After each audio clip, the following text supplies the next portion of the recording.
तो चलिए आज की हमारी क्लास अगेन एक प्रैक्टिकल क्लास है जिसमें हम जो हमारी लास्ट जो डिमांड थी हमारे प्रिय स्टूडेंट की उसी को कंटिन्यू कर रहे हैं।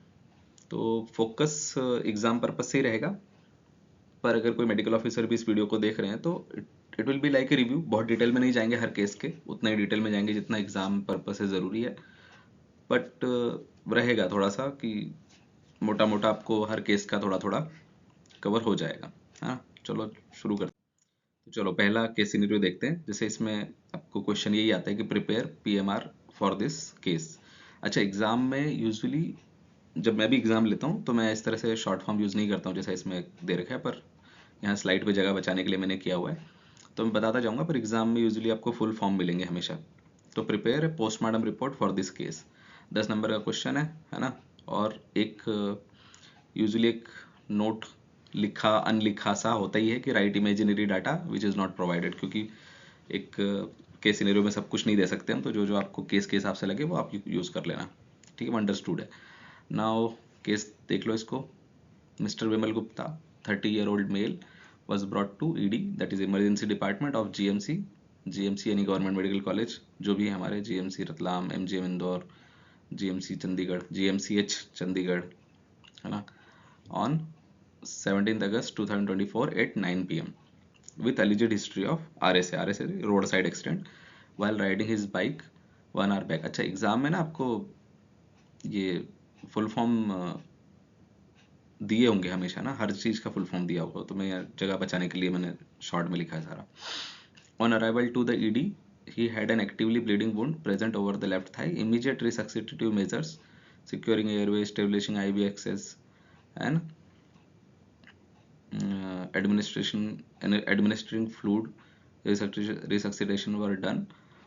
Rapid assessment revealed signs of significant bleeding and hemodynamic instability. Despite aggressive resuscitative measures, he succumbed to his injury. The IO prepared the inquest papers on 18th August 10 AM. Now अब आपको लिखनी है कि imaginary postmortem report.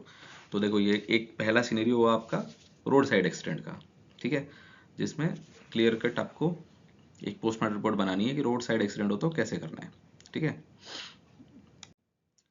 इसी scenario में हो सकता है एग्जामिनर आपको क्वेश्चन भी दे दे, है ना। अब किसी को याद आ रहा होगा, सर ये तो एमएलआर वाला केस था ना हमारा, लास्ट एमएलआर में किया था हमने केस। हाँ तो क्या हो गया, इंजरी तो है, इंजरी एमएलआर में हो या पीएमआर में, इंजरी तो इंजरी है। ठीक है, तो सेम केस सिनेरियो, फोटोग्राफ दिए हैं नहीं दिए, दोनों चीज़ें हो सकती हैं। बहुत सारे एग्जामिनर फोटो देना पसंद नहीं करते हैं एग्जाम में, क्योंकि उनको प्रेजेंट करने का बड़ा दिक्कत होता है ना। या तो एक एक बच्चे को प्रिंट आउट दो अच्छा सा क्लियर सा लेके, और या फिर किसी प्रोजेक्टर से प्रोजेक्ट करो क्लास में। तो कई बार नहीं भी दिया होता है, तो उसकी आपको चिंता नहीं करनी है। नहीं दिया होगा तो भी आपकी ज़िंदगी आसान है, फिर आपने इमेजिन कर लेनी है इंजुरीज सारी, है ना। और फोटोग्राफ्स दे रखे हैं तो जो दे रखे हैं उस हिसाब से लिखो। अगला सिनेरियो है हमारा, अगेन कुछ नाम दिया होगा पेशेंट का, mister Shiv Kumar 30-year-old male, age दे रखी है, नहीं भी दी हो अननोन भी दे सकते हैं। was brought to ED, again same kind of scenario, ED में लेके आए हैं, डेट दे रखी है, टाइम दे रखा है कब लेके आए हैं, एलिजिड हिस्ट्री दे रखी है असॉल्ट की, असॉल्ट का है बाय 2 अननोन मोबाइल स्नेचर, ठीक है। वेपन भी दे रखे हैं, किन वेपन से मारा है। On arrival to ED he was in severe respiratory distress and an actively bleeding stab wound was present over the left posterior chest region। देखो यहाँ एग्जामिनर ने आपको क्लियरली दे दिया है, असॉल्ट का केस है, क्लियरली ये दे दिया है कि किस वेपन से उस पर हमला हुआ है, कहाँ पे स्टैब वुंड है, स्टैब वुंड भी दे दिया है, ठीक है। और ही सक्कम टू हिज इंजुरीज एंड 18 तारीख को आपने पोस्टमार्टम करना है। तो आपने यहाँ पोस्टमार्टम रिपोर्ट बनानी है इस दिए हुए डाटा पे। अब यही केस सिनेरियो विद फोटोग्राफ्स मिल सकता है आपको, फोटोग्राफ दे दिया, उसमें आपको बिल्कुल बढ़िया से वुंड की सारी डिटेल भी और अच्छे से मिल जाएगी। नहीं भी दिया हो तो भी सेम केस आप कर ही सकते हो। फिर अब ये वाला केस सिनेरियो कैसा है, 55-year-old man was brought to ED on 17th इतने तारीख को इतने टाइम पे in an unresponsive state. Accompanying family member क्या बोल रहे हैं कि was found unresponsive in bed approx 2 hours prior to arrival. तो जब ये आए हैं रात को 9 बजे आए हैं, मतलब 7-1 बजे ये मिला इनको ऐसे अनरिस्पॉन्सिव। हिस्ट्री है हाइपरटेंशन और डायबिटीज़ की, 55-year-old मेल है। He was found to be pulseless, यानी कि आपने देखा उसको चेक किया तो पता चला कि पल्सलेस और बीपीलेस है। बीपी मेजरेबल नहीं है, ईसीजी फ्लैट लाइन शो कर रहा है, अनरिस्पॉन्सिव पर्सन है, सो एक्चुअली वो ब्रॉड डेड है। ये इनडायरेक्टली एग्जामिनर कह रहा है कि ये ब्रॉड डेड केस है। तो अगर ब्रॉड डेड केस आपके पास आया तो कैसे उसकी पोस्टमार्टम रिपोर्ट बनाओगे, है ना। अभी मैं एक एक करके सारे सीनेरियो एक बार में बता देता हूँ, फिर सबको एक साथ एक ही रिपोर्ट में सबको बताता जाऊंगा कौन कौन से केस में क्या क्या करना है। No visible sign of any external injury, मतलब क्लियर कट बिल्कुल brought dead, simple brought dead case है, इसको कैसे सॉल्व करोगे आप वो बताना है आपको, है ना। अगेन सेम स्केलेटन में क्वेश्चन थोड़ा सा डिफरेंट हो जाएगा। एज दे रखी है पेशेंट की, है ना, यहाँ पे इसका नाम वाम नहीं दे रखा है, ईडी आया है जीएमसी का, ठीक है, डेट दे रखी, टाइम दे रखा है। अकम्पनिंग पर्सन ने क्या बताया कि deceased was found unresponsive in his bed 2 hours prior to arrival, no history of any illness prior medical condition. अब यहाँ पे 45 साल का है, कोई प्रायर हिस्ट्री नहीं है, but the deceased was found to be wearing a thin night gown and there is a faint smell of alcohol. तो यहाँ पे देखो ये थोड़ा सा बता दे, कोल्ड विंटर नाइट है, उसने कपड़े भी ठीक से नहीं पहन रखे थे, एल्कोहल भी पी रहा था, है ना। On examination again pulseless, BP non visible and ECG flat line, तो ये अगेन एक और there is no visible sign of any external injury. So simply यहाँ पे देखो, रियल लाइफ में जब इस तरह के केस आते हैं ब्रॉड डेड, तो यू नेवर नो कि क्या होगा। क्योंकि मैंने खुद किए ऐसे केसेस जो ब्रॉड डेड करके लाए जाते हैं, अनरिस्पॉन्सिव स्टेट में था, आज मिला, लेकिन लेटर ऑन वो पता नहीं केस किधर जाएगा, मालूम पड़ता है हैंगिंग का केस था वो, है ना। तो जब पोस्टमार्टम करते हो तभी सारी सच्चाई सामने आती है। पर इन जनरल अभी यहाँ पे एग्जाम पर्पज थे, एग्जामिनर यही चाहता है कि आप इसको एक सिंपल एक उस केस की तरह इन्वेस्टिगेट करो, आप दिखाओ कैसे आप इन्वेस्टिगेट करोगे। बेसिकली यहाँ पर्पज जो एग्जामिनर का पूछने का वो ये है कि ये केस आपके पास आ गया है, तो आप इसको कैसे इन्वेस्टिगेट करोगे अपने पोस्टमार्टम में, ठीक है। चलो फिर 30-year-old male brought to ED at approx this time. The company individual claim he found him hanging from ceiling fan in his bedroom. Local police को इन्फॉर्म किया, बॉडी को नीचे उतारा उन्होंने, ट्रांसपोर्ट कर दिया हॉस्पिटल में। The IO prepared inquest papers, है ना, और आप हो forensic pathologist on duty, postmortem करो, cause and manner of death बताओ, ठीक है। अब ये सिनेरियो क्या है, a severely burn patient brought to ED GMC Chandigarh approx 2 AM on this date. तो डेट और टाइम दे रखा है, जगह दे रखी कहाँ लेके आया है, ठीक है। The patient sustain burn injury in a fire incidence at his resident, घर पे ही कुछ फायर इंसिडेंस हो गया। Despite aggressive receive efforts the burn management the patient succumb to his injury. The IO prepared inquest papers as a medical officer on duty conduct postmortem to determine cause and manner of death. Your report should include a detailed description of burn injuries, extent, distribution. What other investigation would you recommend? तो यहाँ पे examiner बड़ा अच्छा, उसने तुम्हें सारा वो क्या क्या लिखना चाहिए तुम्हें वो भी दे रहा है साथ में, खुद ही एग्जामिनर दे रहा है, ठीक है। और यही आपको बिना उसके भी आ सकता है, मतलब बिना पिक्चर के भी सेम सिनेरियो दे सकते हैं। Next scenario, a severely burned patient was brought to ED on a same skeleton है, देखो स्केलेटन सेम ही है, आपको पोस्टमार्टम रिपोर्ट बनाने के लिए देने के लिए हमारे पास में एक कौन सी जगह पे लाया गया, कितनी बजे लाया गया, कितनी तारीख को लाया गया, वो देंगे। लास्ट में पूछेंगे कि चलो पोस्टमार्टम रिपोर्ट बनाओ, है ना। यहाँ पे भी कैसा है, पेशेंट ने सस्टेन किया है burn injuries due to fire incidence at home. The only difference I can see is कि यहाँ पे 17 अगस्त को पेशेंट लाया गया और उसकी डेथ हुई 23 अगस्त। 23 अगस्त तो अभी हुआ नहीं है, आज क्या 18 अगस्त है। कोई बात नहीं, examiner just wanted to give you some कि 17 से 18, 19, 20, 21, 22, 23 6 दिन हो गए, ठीक है। इनक्वेस्ट पेपर प्रिपेयर्ड और आप हो forensic pathologist on duty, so conduct करो पोस्टमार्टम एग्जामिनेशन और डिटरमिन करो cause and manner of death, ठीक है। अगेन ये सब होना चाहिए। ओके जी, आगे बढ़ते हैं। तो चलो पोस्टमार्टम रिपोर्ट बनाना शुरू करते हैं। इसके लिए सबसे ऊपर क्या करेंगे आप, सबसे ऊपर आपने पहले अपने इसका नाम लिख देना है, आपका जो भी कॉलेज है, जैसे यहाँ पे जीएमसी, जो भी जीएमसी है ना, जैसे गवर्नमेंट अपना जीएमसी चंडीगढ़ है, या जीएमसी रतलाम है, जीएमसी गांधी अपना अपना वो तो गांधी मेडिकल कॉलेज है ना, भोपाल वाला, ठीक है। बट वट एवर जो भी आपके कॉलेज का नाम है, इंस्टीट्यूट का नाम है, वो आपने लिखना है। फिर नीचे department of forensic medicine and toxicology, है ना, कुछ जगह पे सिर्फ डिपार्टमेंट ऑफ फॉरेंसिक मेडिसिन होता है, वट एवर जो भी है वो लिखा। और अपना ये हेडिंग जरूर डालनी है आपने, पोस्टमार्टम एग्जामिनेशन रिपोर्ट, ठीक है। फिर पोस्टमार्टम नंबर, यहाँ पे आप अपने मन से इमेजिन करके कुछ नंबर लिखेंगे, जो भी आप देना चाहें दे सकते हैं, कोई फर्क नहीं पड़ता है। UHID नंबर पेशेंट का रहे तो। और सबसे ऊपर पोस्टमार्टम रिपोर्ट में आप क्या लिखेंगे, आप अपनी खुद की डिटेल लिखेंगे, details of the doctor who examined the deceased, ठीक है। आपका नाम आएगा यहाँ पे, आपका डेजिग्नेशन और रजिस्ट्रेशन नंबर। ऑब्वियसली एग्ज़ाम चल रहा है सर, एग्ज़ाम चल रहा है, पता है मुझे एग्ज़ाम है, तो आप अपना नाम नहीं लिख पाओगे, तो यहाँ लिखो अपना जो भी है, XYZ लिख दो, ABC लिख दो, XYZ लिख दो इधर। और यहाँ पे क्या करोगे, designation assistant professor forensic medicine senior resident, junior resident, जो भी आपका मानो, इट डजेंट मैटर, है ना, मेडिकल ऑफिसर जो लिखना लिखो, रजिस्ट्रेशन नंबर डजेंट मैटर, जो लिखना लिख दो। बस ये कि ये चीज़ें आपने लिखी है कि नहीं, थोड़ा सा बॉडी ऑफ पोस्टमार्टम रिपोर्ट जो है, और हम जब देखते हैं तो जस्ट ये देखते हैं कि अच्छा ठीक है, बच्चे ने ऊपर सबसे ऊपर लिखा है कि हाँ गवर्नमेंट कौन सी जगह पे पोस्टमार्टम हो रहा है, उसकी डिटेल लिखी है नहीं, वो देखते हैं हम। और ये जरूर देखते हैं कि सुबह ऊपर उसने अपना नाम लिखा नहीं लिखा, ठीक है। उसके बाद फिर हम लिखते हैं अपना ये date of receipt of inquest paper. तो आपको डेट और टाइम, देखो ये वही चीज़ है, date of receipt, date and time of receipt of inquest paper, date and time of commencement of autopsy, ये दोनों चीज़ें आपने लिखनी है कि आपको कितनी तारीख को कितनी बजे पेपर रिसीव हुए, और फिर कितनी तारीख और कितनी बजे आपने ऑटोप्सी स्टार्ट की। बहुत इंपॉर्टेंट है, अभी इसके डिटेल में नहीं जाता हूँ, भटक जाएंगे हम, बट ये लिखना है आपने, ठीक है। केस पर्टिकुलर्स, इसके बाद केस की डिटेल लिखेंगे अपन, वो जैसा भी एग्जाम में क्वेश्चन में दे रखा है ना, उसका नाम, सन ऑफ नहीं दे रखा तो मन से लिख लो, एज लिखो, जेंडर लिखो, मैरिटल स्टेटस, ऑक्यूपेशन लिखो, प्रेजेंट और परमानेंट एड्रेस एक ही बना के लिख दो, प्रेजेंट उसमें पुलिस स्टेशन लिखना चाहिए, अच्छी बात है। हालांकि यहाँ तक पे बहुत ज़्यादा वो नहीं, जो ऐसा भी थोड़ा बहुत ऊपर नीचे लिखोगे, इसमें तुम्हारे नंबर नहीं काटूंगा। अब यहाँ पे बॉडी ब्रॉड बाय, ये दो चीज़ें बड़ी इंपॉर्टेंट है। Body brought by, brought by मतलब कौन सा पुलिस वाला है, पुलिस है जो लेके आई है, तो इन्वेस्टिगेटिंग ऑफिसर की डिटेल है ये, उसमें उसका नाम, उसकी रैंक, उसका बेल्ट नंबर, PS, ये जरूर लिखना है आपने, ठीक है। तो पुलिस स्टेशन जो भी हो, सेक्टर 17 से है, बेल्ट नंबर 415 है, वट एवर जो भी है, इसे तो मन से लिखना है, कोई दिक्कत नहीं।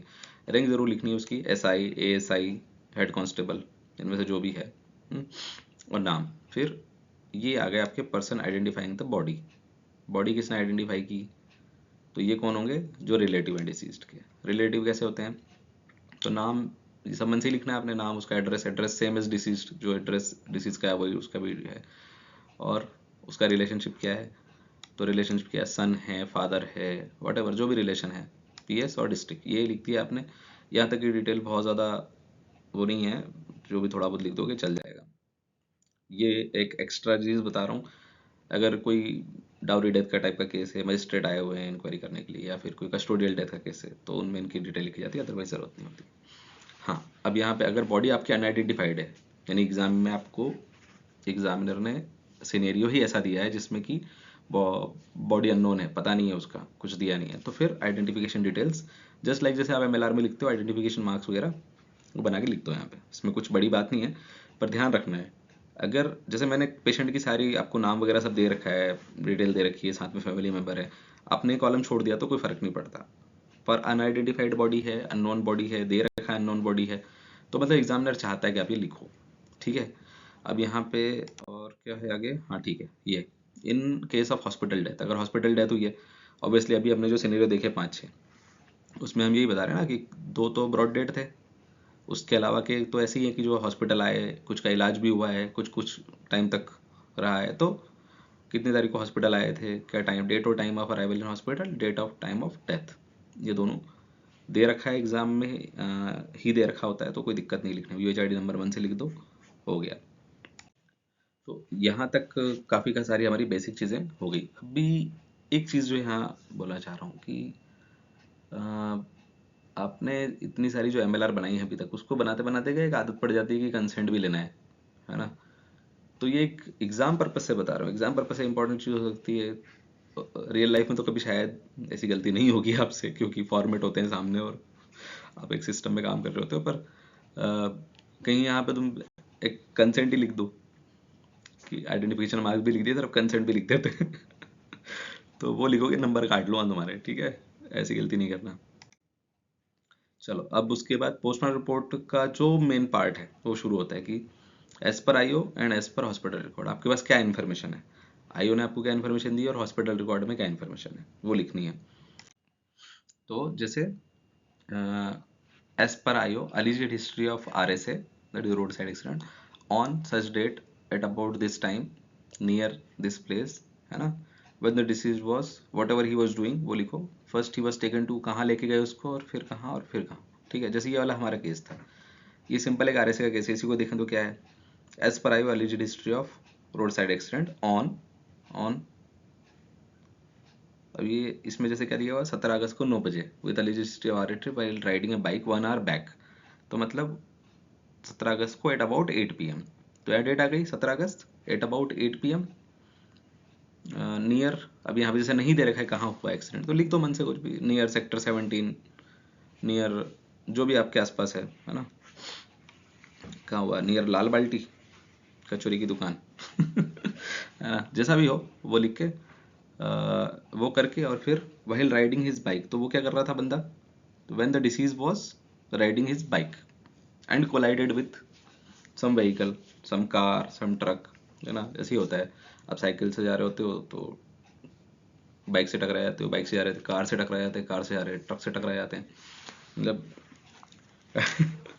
ये कुछ ऐसा है ना। जब मैं शुरू शुरू में, जब मुझे याद आता है मैंने शुरू किया था फर्स्ट ईयर में पोस्टमार्टम करना, तो मुझे शुरू के 6 महीने में it was very traumatic, but traumatic experience होता है वो कि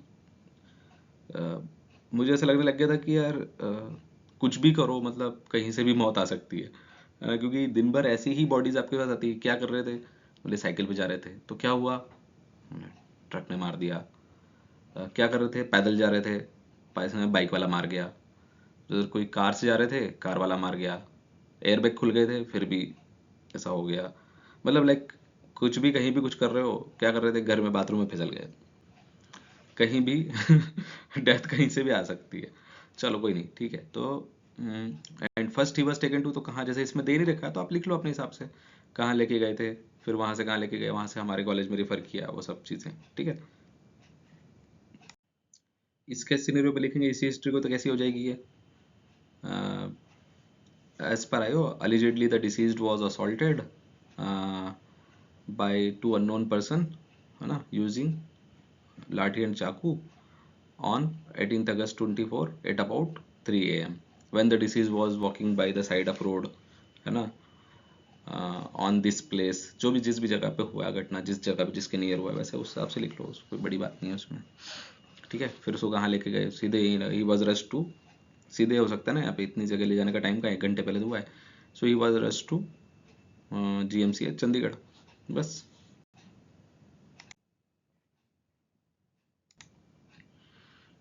अगला आएगा, जैसे अगली हेडिंग है आपकी एज पर हॉस्पिटल रिकॉर्ड, उसमें क्या लिखोगे, उसमें वो लिखो MCCD में, मेडिकल रिकॉर्ड में अगर कुछ दे रखा है तो, पेशेंट के केस में कि उसका इलाज हुआ है तो कुछ लिखा होगा। जैसे ये वाला केस है, इसमें हम लिखा as per MCCD issued bye, जो भी जिसने इशू किया उसको लिखोगे आप पूरा, as per MCCD issued by GMCH Chandigarh, the deceased was diagnosed. Sir हमारा ही तो कॉलेज है,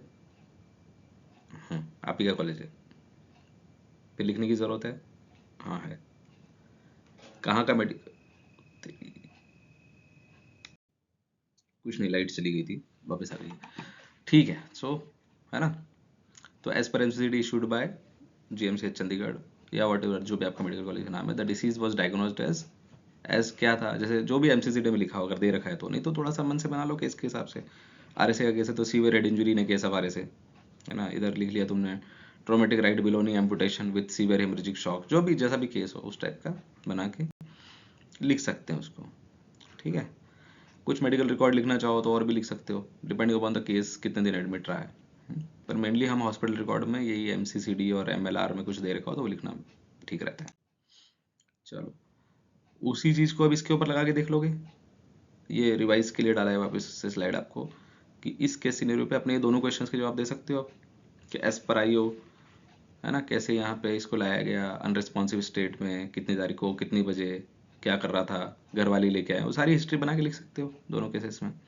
इसमें भी वही चीज़ लगा के लिख दोगे। MCCD में क्या लिखा हुआ उसके, है ना, अगर लिखा है कुछ ठीक तो ठीक है, नहीं तो ब्रॉड डेड लिख दो।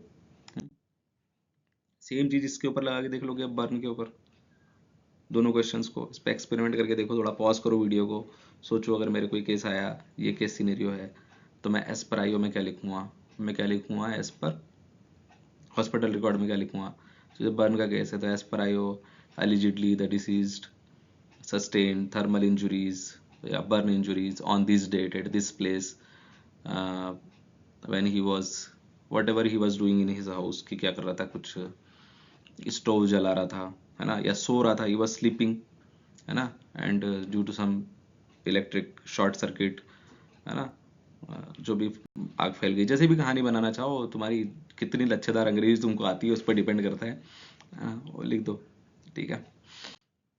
चलो अब अगला पार्ट शुरू करते हैं पोस्टमार्टम रिपोर्ट का। अभी तक अपन इन्फॉर्मेशन लिख रहे थे, अब जनरल डिस्क्रिप्शन, जो कि तुम्हारा एग्जामिनेशन प्रॉपर स्टार्ट हुआ है। देखो एक चीज ध्यान रखना, पोस्टमार्टम रिपोर्ट में अभी तक हमने जो कुछ लिखा वो क्या से इन्फॉर्मेशन जो हमें प्रोवाइड की गई थी वही लिखी है हमने। अब यहाँ से स्टार्ट हो रहा है वो पार्ट जो आपने एग्जामिन किया है, ठीक है। ये मैं आपको एमएलआर में भी बार बार बोलता हूँ कि there is a difference between what is given to you as a part of history and what you are examining, ठीक है। उसका फर्क कैसा पड़ता है, उसका फर्क ऐसा पड़ता है कि जैसे आपको दिया हुआ है, या हालांकि इतना आपके एमबीबीएस लेवल पे एग्जाम में हम आपके साथ ऐसा नहीं करेंगे कुछ खेल, लेकिन आपको हिस्ट्री में हो सकता है वो बोल रहा हो कि सर मेरे को अभी चोट लगी है, लेकिन जब आप एग्जामिन कर रहे हो तो आपको लग रहा है नहीं, इंजरीज तो पुरानी है यार, 2-3 दिन हो गए इन इंजरीज को, हाँ। तो ये डिस्क्रिपेंसीज हो सकती हैं, तो वो एमओस के ज़्यादा काम की है बात की, आपने ध्यान रखना है कि किसी पर्सन ने बोल दिया कि सर क्या हुआ था, वो 2 घंटे पहले एक्सीडेंट हुआ था, बस कुछ नहीं है। आप देख रहे हो, आपको लग रहा है ये तो असॉल्ट के निशान है। तो लोग हर तरह के झूठ बोलते हैं, पता नहीं क्यों, I don't know, but there are people who like, कितनी कहानियां बनाते हैं लोग कि जिसका कोई हिसाब नहीं है ना। तो खैर चलो हम उस पर नहीं पढ़ते हैं। जनरल डिस्क्रिप्शन स्टार्ट हुआ, लेंथ लिखोगे आप डेड बॉडी की, पहले ही बता चुका हूँ, लेंथ ही लिखोगे डेड बॉडी की ना, हाइट तो कराओगे नहीं उसकी खड़े करके उसको। वेट लिखोगे किलोग्राम में, फिजिक कैसा था वो, ठीक है, ये सब आप जैसे इन जनरल करते हो लिख सकते हो। क्लॉथ ज्वेलरीज का description, rigor mortis, postmortem staining और एनी अदर, ये शुरुआत में आपने सबसे पहले लिखना है। इसमें क्या लिख रहे हो आप, देखो जो डेड बॉडी आपके सामने है उसकी लेंथ लिया आपने और वेट लिया, बहुत ग्रोथ से स्टार्ट कर रहे हैं, बहुत ग्रोथ बात कर रहे हैं यहाँ पे, है ना। ये मैं पहले भी समझा चुका हूँ, डेड बॉडी आपके सामने है, हाय हाय राइटिंग तो मेरी मतलब एक तो वैसे ही माशाल्लाह है, और ऊपर से इसके ऊपर तो ठीक है। तो डेड बॉडी आपके सामने है, आपने क्या करा, उसकी लेंथ ले ली, ठीक है, और वेट कर लिया। उसका वेट करने का तरीका होता है, मर्चुरी में व्यवस्था होती है उसकी वेट करने की डेड बॉडी को, ठीक है। फिर उसने जो भी कपड़े पहन रखे हैं, ज्वेलरीज हैं, उसका डिस्क्रिप्शन लिखना है आपने, ठीक है। सबसे पहले क्या, डेड बॉडी आपके सामने, उसमें कपड़े ही होंगे ऊपर, वो कपड़े जो भी है तो कैसा होता है, वाइट क्लॉथ शीट में लपेटा हुआ है, कंबल में लपेटा हुआ है डेड बॉडी। उसने क्या क्या पहन रखा है, एक शर्ट है, पैंट है, फीमेल है तो साड़ी ब्लाउज जो भी पहन रखा है।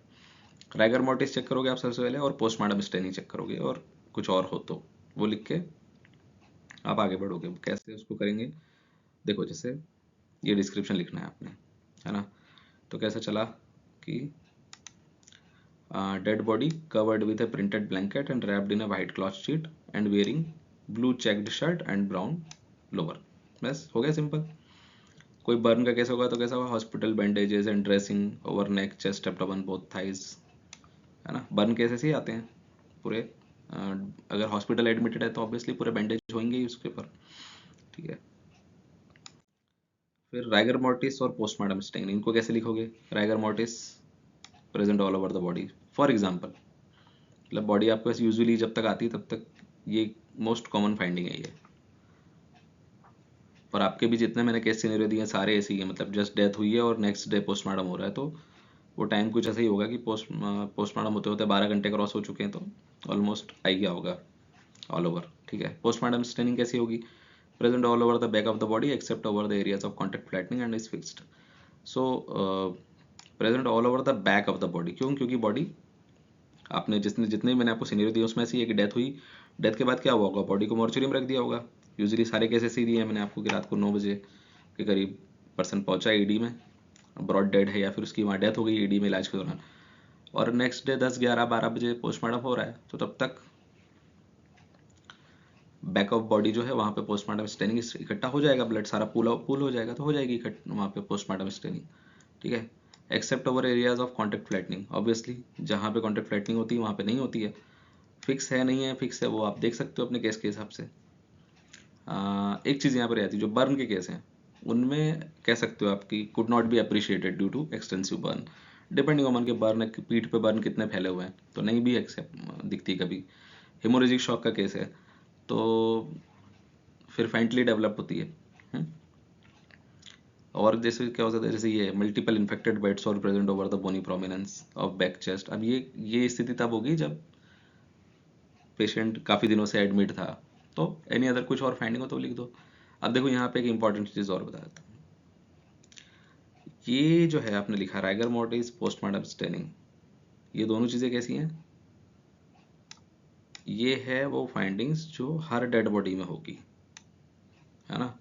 तो इससे आपको क्या पता चलता है इनको स्टडी करने से, कि डेथ हुए कितना टाइम हो चुका है। बेसिकली आप डिकम्पोजिशन की तरफ, डेथ के बाद पोस्टमार्टम जो चेंजेस हैं हम पढ़ते हैं, पोस्टमार्टम चेंजेस जो पढ़ते हैं हम, वो जो भी हम पोस्टमार्टम चेंजेस जो भी लिख रहे हैं अपनी पोस्टमार्टम रिपोर्ट में, पोस्टमार्टम मतलब वो कब से बता रहे हैं, डेथ से लेके कितना टाइम बीत चुका है उसको बता रहे हैं वो, ठीक है। यहाँ डेथ हुई, इसके पहले जो थी जिंदगी थी, इसके बाद डेथ है, तो यहाँ से पोस्टमार्टम चेंजेस होना शुरू हो जाएंगे। तो पढ़ते हैं ना अपना, अलग अलग टाइम से अलग अलग चीज़ें स्टार्ट होती हैं। तो उनको यहाँ पोस्टमार्टम रिपोर्ट में लिखने से क्या होता है, सही होता है कि पता चलता है कि डेथ को हुए कितना टाइम हो चुका है, ठीक है। जैसे अब यहाँ पे हमको लिखना है about ligature mark, any ligature mark present और नॉट, वो है तो उसका डिस्क्रिप्शन लिखना है, और आंखों की इस कंडीशन क्या है, नेचुरल ऑरिफाइसिस की कंडीशन क्या है ना। अगेन ये क्या है, सारा पोस्टमार्टम चेंजेस है। तो जैसे क्या आ जाएगा इसमें, प्यूपिल कैसा है, डायलेटेड एंड फिक्स्ड है, प्यूपिल is dilated and fixed, and cornea कैसा है, कॉर्निया हेजी है, और कंजक्टिवा कंजेस्टेड है। अब डिपेंड करता है, देखो ये केस पे डिपेंड करता है। जैसे प्यूपिल्स तो dilated and fixed her case में मिलनी है आपको, कॉर्निया हेजी ऑलमोस्ट हर केस में मिलेगा, अल्टील बहुत फ्रेश डेड बॉडी नहीं आएगी आपके पास में। कंजक्टिवा कंजेस्टेड है नहीं है वो डिपेंड करेगा, पॉइजनिंग का केस है तो कंजेस्टेड होगा, कोई पार्शियल हैंगिंग का केस है तो उसमें कंजेस्टेड होगा, ठीक है। अदरवाइज कंजक्टिवा नॉर्मल भी हो सकता है, छोड़ना पड़ सकता है, कुछ मत लिखो उसमें, कुछ नहीं है तो, ठीक है। लैगेचर मार्क के लिए एक चीज़ बताता हूँ, लैगेचर मार्क की फाइंडिंग आप यहाँ भी लिख सकते हो या इंजुरीज में भी लिख सकते हो, डजेंट मैटर एक्चुअली मच, ठीक है। नेचुरल ऑरिफाइसिस में क्या है, जैसे dried blood clot present in right year, both nostril, depending upon, अभी आपका आरएसए का केस है ना, आरएसए का केस है तो राइट ईयर और बोथ नोस्ट्रिल से भी उसको ब्लीडिंग हो रही है, ठीक है। तो वो ड्राइड भी हो सकता है और फ्लूइड ब्लड भी यूजिंग आउट हो सकता है, जैसा भी केस हो। तो यूजुअली ऐसा होता है पॉइजनिंग के केसेस में थोड़ा सा फ्लूइड मिक्स्ड ब्लड आ रहा होता है ना। आपके ड्राउनिंग के केस में तो फ्रोद आ रहा होता है नोज से, माउथ से, नॉस्ट्रिल एंड माउथ से। तो वो डिपेंडिंग अपॉन कैसा केस है। फिर अब शुरू हो गए एग्जामिनेशन ऑफ एक्सटर्नल इंजुरीज। देखो एक्सटर्नल इंजुरीज का डिस्क्रिप्शन लिखने में बहुत ज़्यादा परेशान होने की ज़रूरत नहीं है, और बिल्कुल सिमिलर चलता है उसी लाइन पे जैसा कि हमने एमएलआर के लिए पढ़ा है या एमएलआर के लिए सीखा है, ठीक है। जैसे reddish brown scabbed abrasion of this size present over this area, तो वैसा का वैसे रेडिश एक एब्रेजन है तो उसको ऐसे डिस्क्राइब करोगे, स्टैब वुंड होगा तो वैसे स्टैब वुंड की तरह डिस्क्राइब करोगे, जो भी जैसा वुंड होगा, है ना। तो इसमें ऑलमोस्ट कोई डिफरेंस नहीं है, जो एमएलआर में होता है वही हम यहाँ डिस्क्राइब करते हैं, बल्कि पोस्टमार्टम रिपोर्ट में थोड़ा सा ईजी होता है जो एक्चुअली जब हम कर रहे होते हैं तो, क्योंकि एमएलआर तो क्या है ना कि इमरजेंसी में बन रही है, तो आप वुंड को ठीक से कई बार मेजर कर पाते हो, कई बार नहीं कर पाते हो, है ना। वुंड एक्टिवली ब्लीड कर रहे होते हैं, ड्रेसिंग पे आपका ज़्यादा ध्यान होता है। यहाँ तो आपके पास पूरा टाइम आराम से मेजर करो और लिखो। इमेजिनरी केस है हालांकि, इसलिए दोनों केसेस में तो ज़्यादा फर्क नहीं पड़ता यूजी लेवल पे, पीजीज के लिए फर्क पड़ जाता है ना। अभी जैसे हैंगिंग वाला जो हमारा सिनेरियो उसमें क्या है, 30-year-old male was brought to, ठीक है ठीक है। तो अब इसमें ये तो सारा हमने आपको पहले बता दिया था। अब इसमें क्या करना है, लाइगेचर मार्क का डिस्क्रिप्शन अच्छा लिखना चाहिए आपने, अपनी जो भी रिपोर्ट आप बनाओगे उसमें लाइगेचर मार्क का डिस्क्रिप्शन अच्छे से होना चाहिए। कोई और एक्सटर्नल इंजुरी है और इंटरनल फाइंडिंग जो नेक में होंगी उनको अच्छे से लिखना है, ठीक है। जैसे an incomplete ligature mark in the form of reddish abraded contusion, या जैसा भी हो, एब्रेजन, रेडिश एबरेटेड कंट्यूजन है इसमें, जैसा भी आपके इसमें हो, present at the level of thyroid cartilage over front end both side of neck. Ligature mark कहाँ से स्टार्ट हुआ कहाँ से एंड हुआ, अब क्योंकि ये केस अगर आपको आया तो भी आपने इमेजिनरी बनाना है, तो अपने हिसाब से बना लो सोच के कि ऐसा ऐसा मैं लिखूंगा, है ना। इसको जब आप लिखोगे तो मैं मेनली क्या देखूंगा, आपने कैसे इसका डिस्क्रिप्शन कितना अच्छे से लिखा है आपने, कि आपने वो लिखा है कि वो रेडिश एब्रेडेड कंट्यूजन या ब्राउनिश एब्रेडेड कंट्यूजन के फॉर्म में था, ठीक है। थायराइड ये उसका लेवल लिखा है कि नहीं, आपने नेक में किस लेवल पे था, आपने नेक में उसको कहाँ से कहाँ तक लगाया है, कैसा आप बना रहे हो उसको, हॉरिजॉन्टली बना रहे हो कि ऑब्लिक मार्क बना रहे हो, है ना। लास्ट में आपने नेक का सर्कमफेरेंस लिखा है या नहीं, और total length of ligature mark लिखा है कि नहीं, ये दो चीज़ें इंपॉर्टेंट है, ठीक है। फिर अब चलते हैं इंटरनल इंजरीज की तरफ। इंटरनल की तरफ बढ़ने से पहले हाँ, बर्न रह गया हमारा। बर्न केस अगर आपने लिखना है तो डिपेंडिंग अपॉन द केस आप you can write like superficial to deep thermal burns present over जिस जिस भी बॉडी पार्ट पे हो, फिर है ना। अब वो आपका केस कैसा है उस पर रहेगा कि वो अगर फ्रेश केस है तो just superficial to deep thermal burn लिख के काम हो जाएगा। अगर पुराना केस है तो फिर वो स्लव बन गया होगा, तो उस हिसाब से डिस्क्राइब करो उसको, ठीक है। अभी इंटरनल इंजरीज की तरफ मूव कर जाते हैं। आरएसए केस अगर हम लेके चलें अपना एक, तो उसमें कैसी ये हेड टू टो मैंने आपको बताया था, है ना। हेड टू टो आपने डिस्क्राइब करना है, तो सबसे पहले डेड बॉडी को आप अपना एक तो नियम बनाओ कि आप कैसे करोगे, हेड टू टो जाओगे, राइट टू लेफ्ट जाओगे सारी इंजरीज में। तो यहाँ पे जब मुझे अब इंटरनल इंजरीज लिखनी है, एक्सटर्नल भी मैंने इसी सीक्वेंस में लिखनी है, इंटरनल का भी यही सीक्वेंस है, तो सबसे पहले मैं क्या बात करूँगा, हेड रीजन को देखूंगा। हेड में मैंने क्या देखा, क्रीनियम और स्पाइनल कॉर्ड को, तो scalp, skull, meninges vessels, brain और vertebral column and spinal cord. इसमें एक चीज़ देखो, वर्टिब्रा और स्पाइनल कॉर्ड यूजुअली इसको अनरिमार्केबल करके छोड़ दो, तुम्हें तो बस भरना है ना अभी इमेजिनरी केस, क्योंकि इसमें कुछ मोस्ट ऑफ द केसेस में तो स्पाइनल कॉर्ड ओपन करके भी नहीं देखते, क्योंकि इंपॉर्टेंट होता ही नहीं है। ब्रेन हम हर केस में, ब्रेन मेनिंजस को हर केस में देखते हैं इनवेरिएबली। इसमें कैसे लिखेंगे, देखो जैसे स्काल्प में आपने लिखा sub scalp haematoma present over the left temporal region of scalp. Skull में fissured fracture present over the right temporal bone. Meninges and vessels thin layer of subdural haemorrhage present all over the brain, ठीक है। Brain कैसा है, congested oedematous है, आगे इतना लिखना है तो लिखो, नहीं तो कोई दिक्कत। Multiple petechial haemorrhages present over corpus callosum, white matter of brain. जिन बच्चों ने मेरे साथ पोस्टमार्टम अटेंड किए हैं उनको मैंने ज़रूर दिखाए होंगे, अगर आए होंगे उस टाइम, तो multiple petechial haemorrhages present over corpus callosum and white matter of brain. Brain stem haemorrhage present, है ना। Multiple contusion laceration present over the basal surface of frontal and temporal lobe, okay. तो ये सारी चीज़ें हैं, आप इसमें लिख सकते हो जैसी भी आपके केस की डिटेल हो। अब ये आरएसए के केस के हिसाब से था। अगर इसी को मैं भरता हूँ किसी हैंगिंग के केस में, तो यहाँ पे क्या होगा, स्काल्प में unremarkable, skull unremarkable, meninges and vessels congested हो सकता है यहाँ पे। ब्रेन, ब्रेन में है अगर वो सर्वाइव किया है पेशेंट कुछ टाइम, तो हाइपोक्सिक इस्चेमिक एन्सेफेलोपैथी के जो चेंजेस होते हैं वो आपको दिख सकते हैं ब्रेन में। यही अगर एक बर्न वाला केस है तो सिंपली कुछ नहीं होगा, सारे चीज़ें यहाँ रिमार्केबल होके, और ये बस मेनिंजस में वेसल वाला पार्ट जो है कंजेस्टेड हो जाएगा, ब्रेन कंजेस्टेड हो जाएगा शायद हुआ तो। पॉइजनिंग का केस है, अगेन ब्रेन और ये मेनिंजस में वेसल्स ये कंजेस्टेड होंगे, बाकी अनरिमार्केबल हो जाएगा। फिर माउथ, फेरिंग्स, एसोफेगस, माउथ और नेक, तो अभी अपन ने यही बात की ना, हेड रीजन को देख रहे थे अपन, बाकी उधर देखा आप माउथ। अब माउथ से कुछ आ रहा हो, फेरिंग्स एसोफेगस में यूजुअली 99% केसेस में इनमें कुछ होता नहीं है।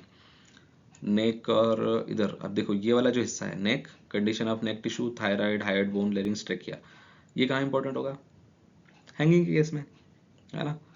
तो जैसे अब हैंगिंग का केस है लेकिन हाइड बोन आपको कैसी मिली, इंटैक्ट है और कोई एक्सट्रावेशन ऑफ ब्लड नहीं है। इसी की जगह फ्रैक्चर भी मिल सकता था कि हाइड बोन का कौन सा कॉर्न्यू टूटा हुआ है, वो लिख दो, right cornu fracture is present with extravasation of blood to surrounding tissue, है ना। ट्रेकिया कहाँ इंपॉर्टेंट होता है, ये होता है बर्न के केस में। अगर आपका बर्न का केस है तो फिर ट्रेकिया लिखो, ट्रेकियल म्यूकोसा कंजेस्टेड है, या फिर suit particles present in the, है ना, ट्रेकिया, जैसा भी हो। या फिर हो सकता है आरएसए का केस हो और नेक ही टूटी हुई है, तो यूजुअली ऐसा होता नहीं है, जो कॉमन कॉमन है उसी को देखते हुए याद करते ज़्यादा अच्छा रहेगा। फिर थोरेक्स में chest wall, rib, sternum, cartilage, यहाँ पे क्या देखोगे, चेस्ट वॉल में रिब और स्टर्नम और कार्टिलेज में क्या देखोगे, कोई फ्रैक्चर होगा तो यूजुअली क्या होता है, आरएसए केसेस में रिब फ्रैक्चर होते हैं। दूसरा, जब रिसक्सीटेस्ट कर रहे होते हैं, सीपीआर, है ना, तो CPR करते टाइम रिब्स टूट जाते हैं। फिर अंदर प्लूरा और प्लूरल कैविटी और उसमें लंग्स, तो राइट लंग कैसा है, लेफ्ट लंग कैसा है। अब इसमें एक्सीडेंट केस में क्या होगा, लंग्स में रिब फ्रैक्चर अगर हुआ है तो साथ में हो सकता है अंदर इंटरनल ब्लीडिंग हुई हो, प्लूरल कैविटी में कुछ फ्लूइड भरा हो। तो मालूम पड़ा कि 150 ml of fluid blood present in the right pleural cavity, है ना। Right lung, lower lobe of right lung contused, ऐसी फाइंडिंग्स मिल सकती हैं डिपेंडिंग अपॉन द केस। फिर हार्ट में आ जाते हैं। थोरेक्स में अगला part pericardium, heart, coronary arteries and large blood vessels, ठीक है। अब इसमें क्या होगा, पेरिकार्डियल कैविटी में ब्लड बहुत रेयरली कभी कोई केस हुआ ऐसा तो वहाँ पे ब्लड वगैरह मिल जाता है, नहीं तो कुछ नहीं होता। RSA के केस में, बर्न के केस में, हैंगिंग के केस में इधर कुछ नहीं मिलना है, इधर एज सच कोई सिग्निफिकेंट फाइंडिंग नहीं होती जो ऐसे कुछ बड़ा इंडिकेट करे। ये कहाँ काम आता है, हार्ट और कोरोनरी आर्टरीज आपके ब्रॉड डेड वाले केस में ये बहुत इंपॉर्टेंट, यही एरिया सबसे ज़्यादा इंपॉर्टेंट हो जाता है ब्रॉड डेड केसेस में, क्योंकि मोस्ट ऑफ द केसेस जो ब्रॉड डेड होते हैं उनमें आपको कॉज ऑफ डेथ दो जगह मिलता है, हार्ट में या ब्रेन में, है ना। तो या तो हार्ट में आपको MI के कुछ साइन मिल जाए, है ना, तो वो हो सकते हैं, या फिर ब्रेन में कुछ मिल जाए तो कोरोनरीज में मिल सकता है। और वैसे अगर आपको ये ब्रॉड डेड केसेस में अगर इसमें कुछ मिल भी रहा है तो आपको इसको हिस्टोपैथ के लिए भेजना है, उसका ध्यान रखना है कि लास्ट में आपने हार्ट हिस्टोपैथ के लिए भेजा नहीं भेजा। फिर एब्डोमेन में आ जाए, पेरिटोनियम, रिट्रोपेरिटोनियम में, स्टमक में, स्मॉल इंटेस्टाइन में, लार्ज इंटेस्टाइन में। अब देखो फिर अगेन ऐसी है, RSA का केस है, बर्न का केस है, हैंगिंग का केस है, उसमें स्टमक इस तरह क्या होगा, फूड होगा जो उसने खाया होगा, नहीं तो कुछ येलोइश फ्लूड होगा, फूड अगर डाइजेस्ट हो गए होंगे तो, है ना।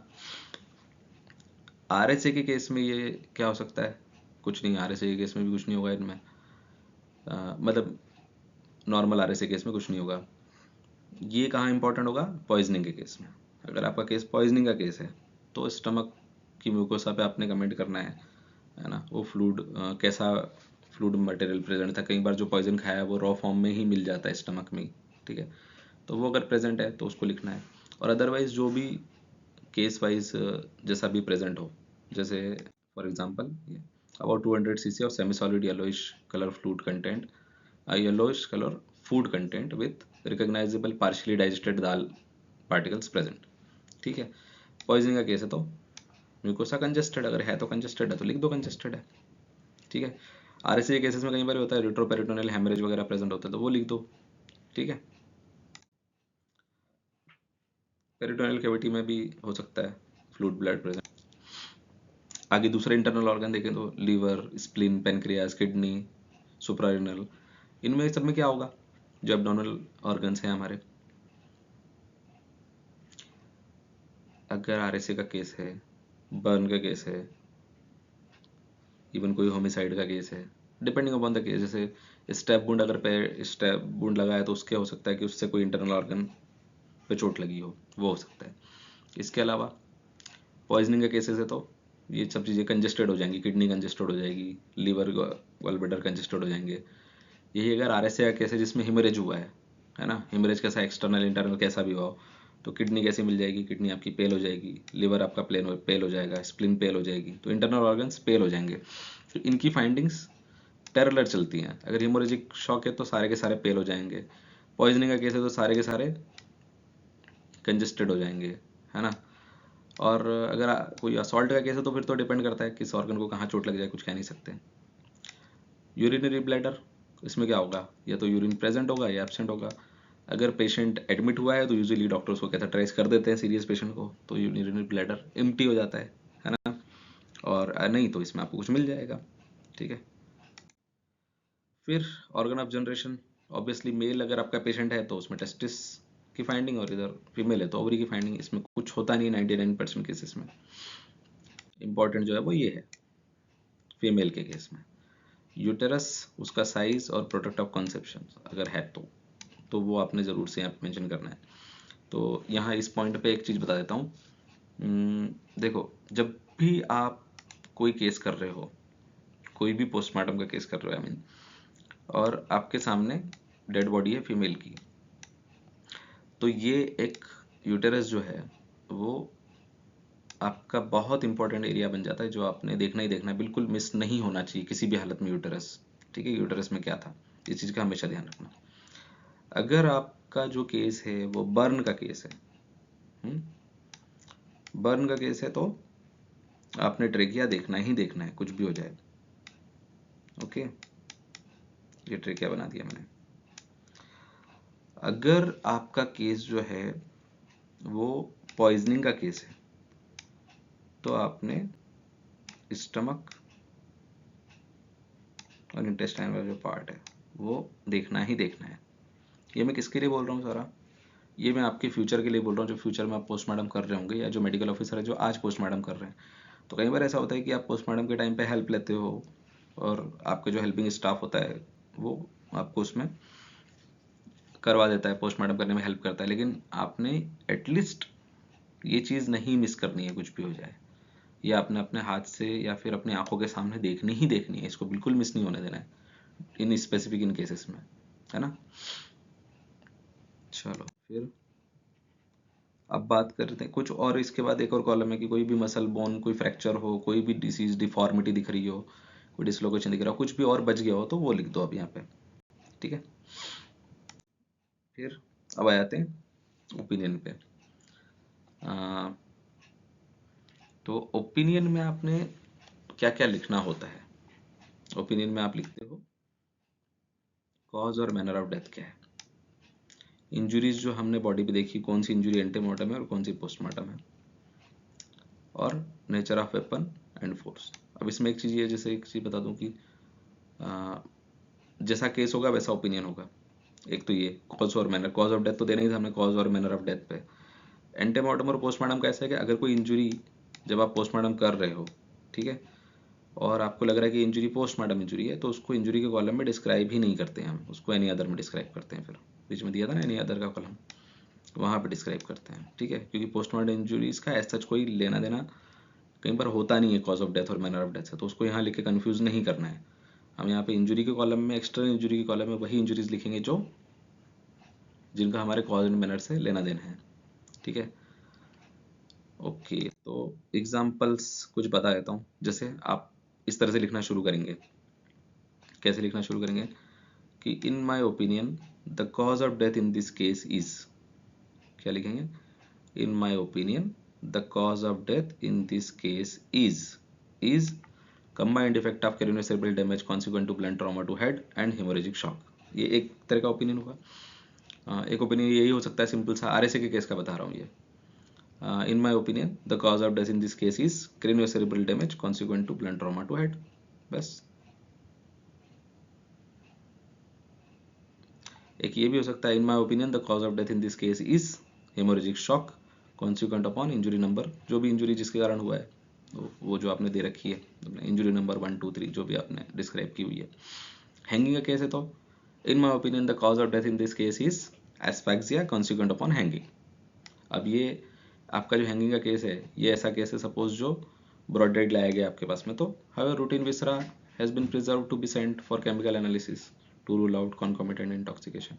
लेकिन अब यही पेशेंट 6 दिन से भर्ती था, उसका इलाज चल रहा था, है ना, तो फिर ज़रूरत नहीं है भेजने की। यही पॉइजनिंग का केस है तो क्या लिखोगे, सीधे लिखो will be given after receipt of chemical examiner report, है ना। इसमें ऐसे नहीं लिखते बैठना कि in my opinion the cause of death in this case is will be given after ऐसा मत करते, है ना। सीधे ओपिनियन क्या है कि opinion will be given after the receipt of chemical examiner report, है ना। अब पॉइजनिंग का केस है तो उसमें एंटीमॉर्टम पोस्टमार्टम इंजुरी मत लिखने बैठ जाना। ठीक है, तो डिपेंडिंग अपॉन द केस हमने बात करनी है ना, क्या केस, नेचर ऑफ वेपन और फोर्स। अब जैसे अगर अभी असॉल्ट का केस है, आरएसए का केस है, तो उसके हिसाब से हम लिखेंगे। तो असॉल्ट का केस है तो हमने एक स्टैब वुंड डिस्क्राइब किया, इंजुरी नंबर 1 में एक स्टैब वुंड डिस्क्राइब किया हुआ है, तो लिखो अब यहाँ पे नेचर ऑफ वेपन कैसा है, शार्प है, ब्लंट है, जो भी है, क्या होगा, स्टैब वुंड है तो शार्प ही होगा, है ना, तो वो लिखो, शार्प लिखो। यहीं पे आरएसए का केस है तो ये फिर ब्लंट करके खत्म हो जाएगा कि ब्लंट है इंजुरीज सारी, एब्रेजन्स है, कंट्यूजन है बॉडी पे, तो सारी इंजुरीज ब्लंट है। सारी इंजुरी ब्लंट है तो सिंपल एक ही बार में ब्लंट लिख सकते हो। अगर कुछ इंजुरीज एब्रेजन है, कुछ स्टैब भी है उस पर, तो फिर कुछ इंजुरीज का ब्लंट बन रहा है कुछ का, तो फिर स्पेसिफिक इंजुरी बस करके लिखना पड़ेगा। एक बार एक कॉलम और कई बार लिख देते हैं हम, how the injury would be caused, तो कैसे हुई होगी, तो possible in the manner as alleged, जैसा हमने शुरू में एलिजिड किया है वैसा पॉसिबल है सारा कुछ। फिर ये दो इंपॉर्टेंट कॉलम और आता है, probable time between injury to death and death to postmortem. अब देखो मैंने आपको शुरू में बताया था, हमने कहा था कि ये इस पॉइंट पे डेथ हुई, इसके पहले ज़िंदगी थी, इसके बाद डेथ है, और यहाँ से पोस्टमार्टम चेंजेस स्टार्ट हो गए। तो ये जो पोस्टमार्टम चेंजेस आपने लिखे ना सबसे शुरू में, राइगर मोर्टिस, पोस्टमार्टम स्टेनिंग, आपको के चेंजेस, वो सब जो भी आपने पोस्टमार्टम चेंजेस लिखे हैं, डिकम्पोजिशन के चेंजेस लिखे हैं, वो सब आपको क्या बता रहे हैं कि डेथ से पोस्टमार्टम के बीच में कितना टाइम हुआ है। ठीक है, इंजुरी से डेथ का टाइम कैसे पता चलता है, जैसे आपने लिखा है इंजुरी में लिखा हुआ है आपने कि ये ब्राउनिश ब्लैक स्कैब्ड एब्रेजन है या ब्राउनिश स्कैब्ड एब्रेजन है, तो वो ब्राउनिश स्कैब्ड एब्रेजन मतलब जहाँ भी इंजुरी हुई होगी, देखो इंजुरी से डेथ होने में जितना टाइम लगा तभी तक वाइटल रिएक्शन चल रही थी, जब तक वाइटल रिएक्शन चल रही है हीलिंग का प्रोसेस चल रहा है, इंजुरी में चेंजेस आते रहेंगे, जो हम एज ऑफ इंजुरी जो हम कहते हैं जिसको, है ना। तो वो आपने देखना है कि इंजुरी जो है मेरी वो उसकी एज कितनी हो गई है। क्या इंजुरी मेरी रिसेंट है, जैसे आप reddish reddish abrasion present over, ऐसे करके हमने लिखा है रेडिश एब्रेजन, तो रेडिश एब्रेजन है, तो रेडिश एब्रेजन मतलब अभी रिसेंट की इंजुरी होगी विद इन 24 आवर, तो वो आपको बता रहा है इंजुरी टू डेथ, क्योंकि डेथ पे क्या हुआ, डेथ होते ही लॉक लग गया बायोकेमिकल रिएक्शंस के ऊपर, तो इंजुरी उसके बाद फर्दर एज नहीं करेगी, भले ही से बॉडी डिकम्पोज होने की कंडीशन में आ जाए। वो रेडिश एब्रेजन में डिकम्पोज्ड रेडिश एब्रेजन होगा वो, ठीक है, डिकम्पोजिशन चेंजेस के साथ वाला रेडिश एब्रेजन होगा, बट होगा रेडिश ही, उसका उसमें और एजिंग नहीं होगी, तो वो आपको बताता है बिटवीन इंजुरी टू डेथ का कितना टाइम था। ठीक है, फिर अब आ जाते हैं हम, इसके बाद में कोई और चीज़ें आपने लिखनी पोस्टमार्टम रिपोर्ट में तो ठीक है, नहीं तो अपनी जो अगेन आपकी डिटेल आ जाएंगी एक बार से, और फिर आप लिखोगे handed over to police, police को क्या क्या आपने हैंड ओवर किया। तो सबसे इंपॉर्टेंट चीज़ जो आपने अपनी पोस्टमार्टम रिपोर्ट में लिखनी है, इसको मिस नहीं करना है, वो क्या है कि मैं dead body after postmortem examination hand over कर रहा हूँ पुलिस को। ठीक है, नहीं सर मैंने देखा था, मैंने पोस्टमार्टम अटेंड किया था, वो रिलेटिव्स ले आते हैं डेड बॉडी। हाँ हाँ, क्योंकि पुलिस वाला ऑब्जेक्शन नहीं ले रहा, पुलिस वाला ही कर रहा है उस चीज़ को फैसिलिटेट वहाँ खड़े होकर, जो इन्वेस्टिगेटिंग ऑफिसर है, इसलिए ऐसा हो रहा है। पर ऑफिशियली हम किसको डेड बॉडी हैंड ओवर कर रहे हैं, हमने डेड बॉडी ली किससे थी, पुलिस से ली थी। नहीं सर मॉर्चरी में रखी हुई थी, हमारे वर्कर्स ने निकाली थी। नहीं, ऑफिशियली डेड बॉडी किसकी कस्टडी थी, इसका मतलब आपकी मॉर्चरी में रखी हुई थी, पर उस किसकी है डेड बॉडी, ओके, कौन किसकी कस्टडी में ऑफिशियली, वो पुलिस की कस्टडी में ही है। आप तो सिर्फ उसको एक अमानत है आपके पास में, होगा कि उसका कस्टोडियन पुलिस ही है, स्टेट की प्रॉपर्टी है वो। ठीक है, एमएलसी केस की बात कर रहा हूँ। तो बॉडी जो है वो आपने पुलिस से ही ली थी पोस्टमार्टम करने के लिए, और वापस पुलिस को ही उसकी कस्टडी आपने रिटर्न कर दी अभी।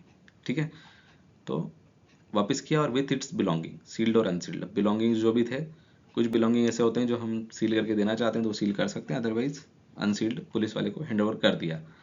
Postmortem examination report, police inquest papers, तो जब हम आपने देखा होगा जब आप मॉर्चरी में जाते हो तो आप देखते हो कि पुलिस कुछ इंक्वेस्ट पेपर्स देती है आपको, पंचनामा और एप्लीकेशन वो सब चीज़ें होती हैं उसमें, तो वो पेपर्स जब तक पोस्टमार्टम नहीं हो जाता आपके पास रहते हैं, आप रिपोर्ट कंप्लीट करते हो और रिपोर्ट के साथ ही वो पेपर्स ओरिजिनल में वापस पुलिस को रिटर्न कर देते हो।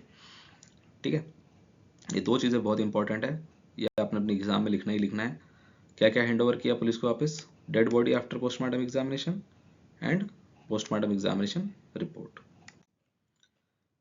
फिर और क्या हैंड ओवर करेंगे, अब डिपेंड करता है, देखो अगर ये पॉइजनिंग का केस है मेरा, या फिर ये मेरा ब्रॉड डेड केस है, ठीक है, तो मैं केमिकल एनालिसिस के लिए टू एक्सक्लूड कि कोई पॉइजनिंग तो नहीं है इस केस में, वो मैं दूंगा, तो मैं क्या क्या क्या देना पड़ेगा मुझे, एक sealed envelope for chemical analysis with suppose 3 seals containing, क्या क्या होगा उसमें, postmortem report, forwarding letter, inquest papers and sample of seal, ये सारा एक एनवेलप में डाल के किसको भेज रहा हूँ मैं, टू द केमिकल एग्जामिनर, या फिर टू डायरेक्टर FSL, जैसा भी हो, है ना, to the director of the forensic science laboratory उसको भेजते हैं, या फिर chemical examiner forensic science laboratory को, उसको क्या भेजते हैं, एक सील्ड एनवेलप में copy of postmortem report, forwarding letter, मतलब ये एक तरह का एप्लीकेशन कह लो इसको, एक तरह की एप्लीकेशन होती है, एप्लीकेशन नहीं बोलना चाहिए इसको, फॉरवर्डिंग लेटर ही होता है, उसमें हम वापस फॉरवर्ड कर रहे होते हैं आगे के लिए उसको, कि मैं ये सैंपल आपको भेज रहा हूँ फॉर केमिकल एनालिसिस, है ना। इसमें क्या क्या होता है, इसमें देखो अब केमिकल एनालिसिस के लिए क्या क्या करते हैं हम, मेरे पास होंगे, मुझे चाहिए उसके लिए एक कंटेनर लूँगा मैं, प्लास्टिक कंटेनर, इसके अंदर क्या डालूंगा, stomach with its content and part of small intestine and contain, ये इसमें आ गया। दूसरा एक और कंटेनर लूँगा मैं, इसमें क्या डालूंगा, half of each kidney, piece of spleen, piece of liver with gall bladder. फिर मैं एक छोटा डब्बा, छोटी सी वायल लूँगा, एक छोटी बॉटल लूँगा बेसिकली, उसमें क्या डालूंगा, सैंपल ऑफ प्रिजर्वेटिव। फिर एक बॉटल और लूँगा, उसमें डालूंगा ब्लड, और एक छोटी बॉटल और डालूंगा, उसमें डालूंगा यूरिन। ठीक है, तो urine, blood and sample of preservative, ये तीन आ जाएंगे। और ये दो बड़े डब्बे, जिसमें एक में stomach with its content and दूसरे में, तो वैसे ऐसा अलग अलग क्यों डाल रहे हैं और इनको मिक्स क्यों कर दिया और इनको क्यों मिक्स कर दिया, क्योंकि तुम जरा ध्यान से देखो एक बात, ये आपका जीआईटी है, इसोफेगस आया, ये स्टमक है ना, फिर स्मॉल इंटेस्टाइन गई, और ये आप लार्ज की तरफ चले गए। ठीक है, यहाँ पे स्मॉल को लिखाएगी और लार्ज बन जाएगी, वो सब होगा। फिर ये आपका यहाँ पे एक लीवर। अब क्या होता है, यहाँ से फूड एब्जॉर्ब होता है, इंटरहेपेटिक सर्कुलेशन से कहाँ जाता है, लीवर में जाता है ना, इंटरहेपेटिक सर्कुलेशन यही ले जाएगा लीवर में, लीवर से ब्लड जनरल सर्कुलेशन में चले जाता है, पूरी बॉडी में जाता है, तो फिर किडनी में पहुंच जाता है छन्ने के लिए, और किडनी से यूरिन बन के बाहर हो जाता है। तो यहाँ पे क्या हो रहा है कि जो पॉइजन है आपका, वो यहाँ पे किस फॉर्म में है, रॉ फॉर्म में है अपने स्टमक में, और कुछ मात्रा में स्मॉल इंटेस्टाइन में भी। ठीक है, डाइजेस्टेड, सेमी डाइजेस्टेड या अनडाइजेस्टेड टाइप से है यहाँ पे, तो इसलिए ये सारा कंटेंट एक डब्बे में डाल दिया। ठीक है, अब ये वाले जो ऑर्गन है, लीवर, किडनी, स्प्लिन, ये याद करो, ये सब तो मेटाबॉलिज्म करते हैं ना। तो मेटाबॉलिज्म जहाँ पे हो रहा है, मतलब वो पॉइजन अपने मेटाबोलाइट में कन्वर्ट हो जाएगा। ठीक है, वहाँ पे क्या, उन ऑर्गन्स को एक दूसरे डब्बे में डाल दिया।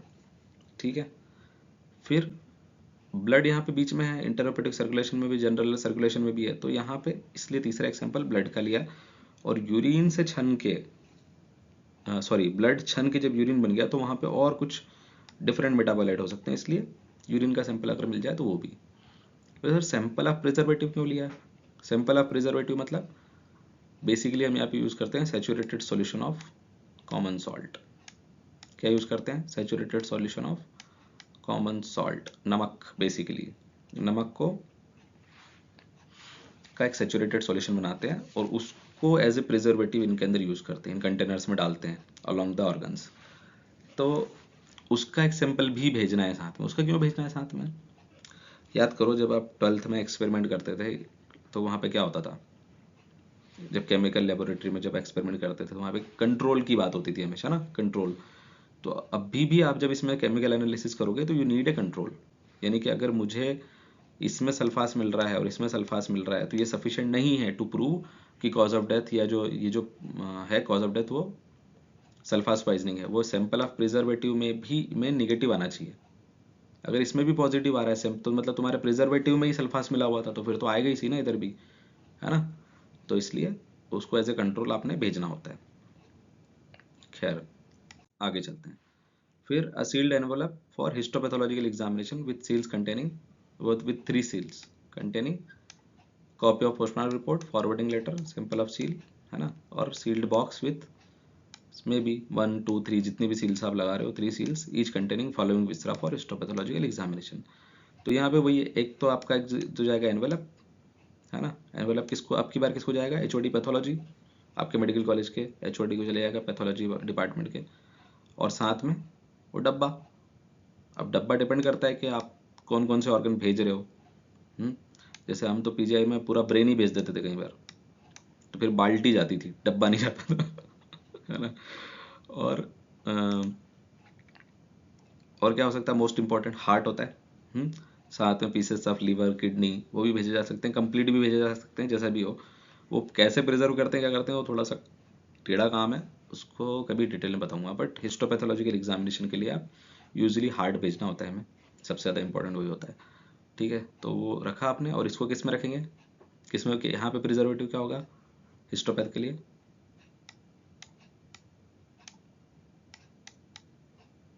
Neutral buffered formalin. ठीक है, इसको कैसे क्या बनाते हैं वो कभी बताऊंगा डिटेल में। अभी सिर्फ फॉर्मेलिन भी याद रख लोगे तो भी चल जाएगा तुम्हारा। 10% न्यूट्रल बफर्ड फॉर्मेलिन होता है वो। चलो फिर इसके अलावा फिर जैसे कि मैंने कहा ना, केस पे डिपेंड करता है कि तुम्हारे केस की डिमांड कैसी है। उस हिसाब से हो सकता है कि पुलिस मांगे आपसे कि उन्हें चाहिए ब्लड का सैंपल चाहिए, तो सैंपल ऑफ ब्लड दे दो, गॉज पीस पे दे सकते हो। या फिर आजकल एफटीए पेपर आते हैं, वो कभी बताऊंगा कैसा दिखता है एफटीए पेपर।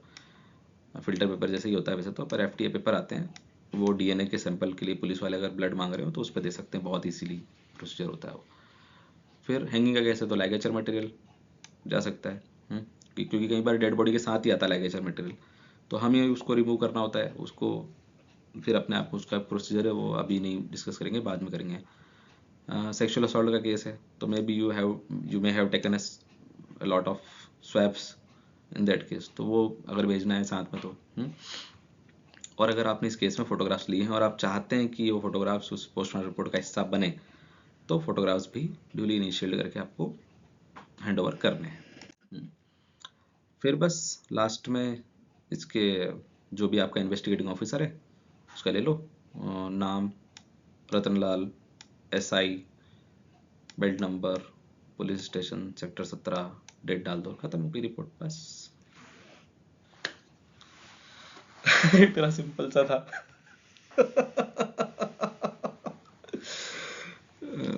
क्या एक्चुअली हमने सारे केसेस एक साथ करने की कोशिश की, इसलिए थोड़ा सा ज़्यादा डिफिकल्ट हो गया होगा, बट आई थिंक एग्जाम के पर्पज से this is the best we could have done.